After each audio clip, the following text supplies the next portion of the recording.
In order to ensure the correct operation of the Kidde automatic fire suppression system, it will be necessary to conduct periodic inspections of the extinguishing cylinder. This quick inspection should be part of your regular maintenance cycle and should take no more than 5 minutes. Begin by confirming that the part number and agent stored inside is applicable for your application. Check to make sure that the needle on the pressure gauge on the cylinder is showing in the green zone. This indicates that the cylinder is pressurized and ready for use.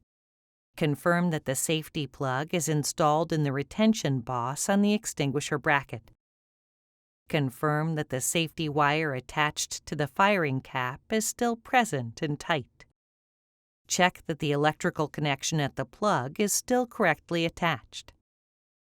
Finally, confirm that the discharge hose is still firmly screwed and torqued to the extinguisher valve outlet port.